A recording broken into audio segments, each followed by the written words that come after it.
Gloire à Jésus, gloire à Jésus, gloire à Jésus. C'est l'apôtre des nations, Bowie Yvon Serge, leader de l'église de Jésus-Christ en Côte d'Ivoire, leader du ministère des apôtres des nations et du mouvement de Jésus, le lion conquérant, redoutable et royal de la tribu de Juda. En ce jour béni de mon 10e enseignement et en même temps 10e jour sur 42 jeûnes et prières de consécration annuelle, nous allons parler aujourd'hui des 5 étapes du salut. Après avoir parlé hier des 4 types de religieux.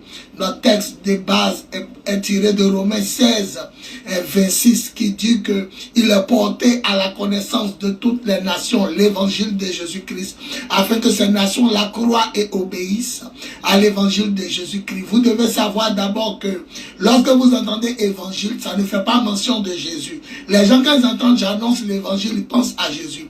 L'évangile est un mot grec qui signifie seulement bonne nouvelle. Et lorsque nous mettons l'article l'évangile, nous disons la bonne nouvelle. Il y a une seule bonne nouvelle. Le Christ est venu, il est mort, il est ressuscité pour nos péchés, pour notre salut, pour notre délivrance et notre guérison. Le plus important, c'est notre salut.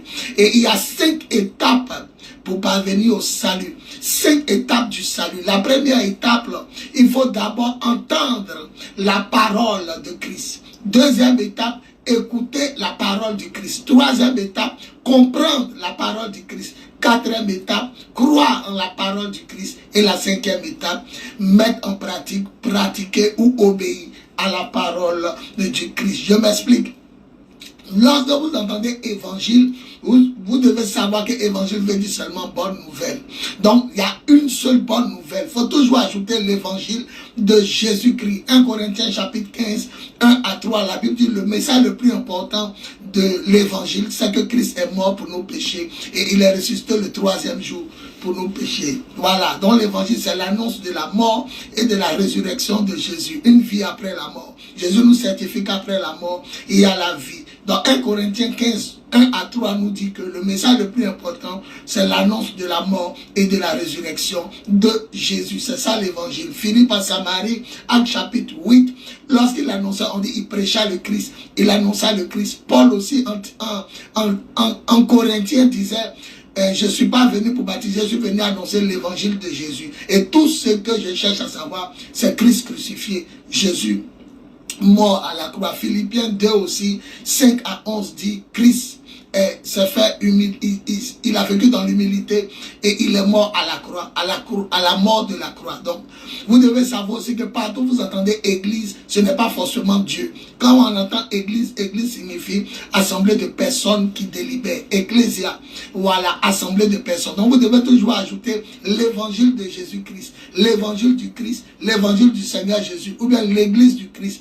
Apocalypse chapitre 2, le verset 9, Apocalypse chapitre 3, le verset 9, Jésus disait là-bas que c'est une assemblée du diable, c'est une église de Satan. Donc faites attention, il y a une nuance. Quand on entend évangile, il faut toujours ajouter évangile de Jésus-Christ, l'évangile du Christ. Je prêche l'évangile du Christ, car évangile signifie seulement bonne nouvelle. Mais bonne nouvelle de qui? Du diable ou de Dieu? Église aussi signifie assemblée de personnes. De qui? Du diable ou de Dieu. Donc il faut toujours ajouter. Numéro 1, il faut entendre la parole de Dieu. Romains chapitre 10, verset 17 dit, la foi vient de ce qu'on entend. Il faut entendre c'est percevoir. Entendre c'est percevoir le son. Je peux être ici et puis quelqu'un en train de parler, je perçois son son, le son de sa voix. Je ne comprends pas pour le moment ce qu'il dit, en quelle langue il dit, ou ce qu'il veut me dire, mais je sais que quelqu'un parle. Donc entendre, c'est percevoir le son. Romains 10, 17. La foi vient de ce qu'on entend et ce qu'on entend vient de la parole du Christ. Voilà. Maintenant dans le français courant, il faut écouter. Le même Romains 10, verset 17.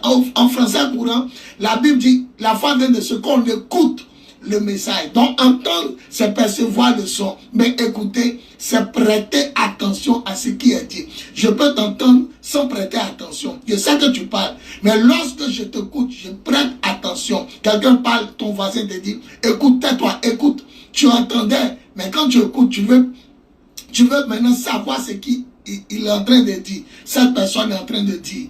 Voilà. Donc numéro 2, il faut écouter. Numéro 3, il faut comprendre. J'ai entendu, j'ai écouté, mais numéro 3, il faut comprendre. Matthieu 13, le verset 14, Jésus dit, vous écoutez, vous entendez, mais vous ne comprenez pas. Il disait ça suite à la prophétie d'Ésaïe aux pharisiens qui ont bouché leur cœur. Ils regardent des yeux, ils ne voient pas. Ils écoutent des oreilles, ils entendent, mais ils ne comprennent pas. Ils ne comprennent pas. Matthieu 13, verset 14. Vous écoutez, mais vous ne comprenez pas. Donc il faut entendre, d'abord percevoir le son. Quelqu'un est en train d'annoncer l'évangile de Jésus. J'entends quelqu'un crier dans le quartier, ça c'est entendre. Maintenant quand je prête attention, j'écoute, je prête attention, il est en train de parler de Dieu. Parce que j'écoute. Maintenant il faut comprendre ce qu'il est en train de dire. Christ est venu pour vous sauver. Il est mort, il est ressuscité. Changez de comportement, faites-vous baptiser pour le pardon de vos péchés en son nom. Et vous recevrez le Saint-Esprit. Et vous serez sauvés. Je suis en train de comprendre maintenant ce qu'il est en train de dire. Je comprends le message qu'il veut me dire. Après comprendre, il faut comprendre, c'est Matthieu 13, le verset 14. Après maintenant, il faut croire. C'est vrai, j'ai entendu, j'ai écouté, j'ai compris. Mais maintenant, est-ce que j'accepte de croire? Les musulmans aussi commencent à évangéliser. J'entends, je les écoute, je comprends ce qu'ils disent. Mais est-ce que j'accepte de croire? Donc, première étape, il faut entendre. Deuxième étape, il faut écouter. Troisième étape, il faut comprendre. La quatrième étape, il faut croire. 1 Thessaloniciens chapitre 2, le verset 13. L'apôtre Paul disait que quand nous avons annoncé la parole, vous n'avez pas reçu comme la parole des hommes, mais vous avez reçu la parole comme si c'était la parole de Dieu. Et cette parole-là vous bénira parce que vous croyez en elle. Donc il faut croire en la parole. Et numéro 5 maintenant, il faut obéir. La foi sans les œuvres est morte. De même que le corps sans le souffle de vie est mort, la foi sans les œuvres est morte. Donc il faut croire et il faut enfin obéir. Matthieu 7, 21. Ce n'est pas tous ceux qui me disent Seigneur, Seigneur. S'ils ont dit Seigneur, Seigneur, c'est qu'ils croient. Mais ceux qui obéissent à ce que mon Père a dit, ceux qui obéissent à la volonté de mon Père, ceux qui obéissent au commandement de mon Père, c'est ceux-là qui seront sauvés. Matthieu 7, 21.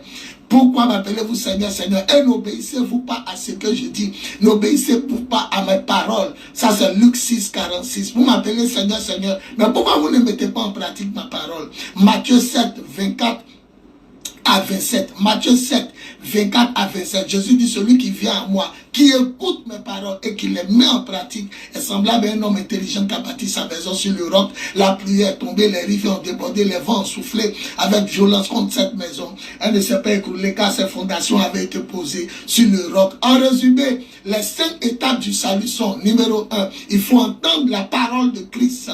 Voilà, il faut entendre. Entendre veut dire prêter attention. Entendre veut dire percevoir le son. Je perçois que quelqu'un parle. Je perçois le son d'une musique. Je perçois la voix de quelqu'un. Première étape du salut en Jésus-Christ. Il faut entendre l'évangile de Jésus-Christ. Voilà, percevoir le son. Numéro 2, il faut écouter ce qu'on est en train de dire sur le salut de Jésus-Christ. Écouter veut dire prêter attention. Voilà, se disposer pour écouter ce qui est dit.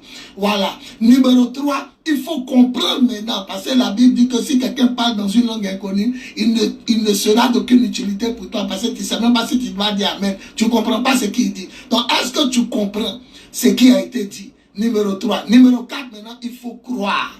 La quatrième étape, il faut croire. Croire veut dire prêter foi à ce qui a été dit. Entendre, c'est percevoir le son. Écouter, c'est prêter attention. Comprendre, c'est avoir la révélation de ce qui a été dit. Croire, c'est ajouter foi à ce qui a été dit. Obéir, c'est mettre en pratique ce qui a été dit. C'est pourquoi en conclusion, Romains 16, le verset 26, l'évangile de Jésus-Christ a été porté à toutes les nations du monde entier. Pour qu'elles croient et obéissent. Celui qui croit et obéit est sauvé par la grâce et pour la gloire de Dieu. Voilà les 5 étapes du salut. L'apôtre des nations, Bowie, Yvon Serge, pour vous servir, leader de l'église de Jésus-Christ en Côte d'Ivoire, plus 225 07 08 01 65 07, plus 225 05 05 64 78 32, plus 225 01 48 47 54. Soyez bénis, gloire à Jésus. Amen, amen, amen.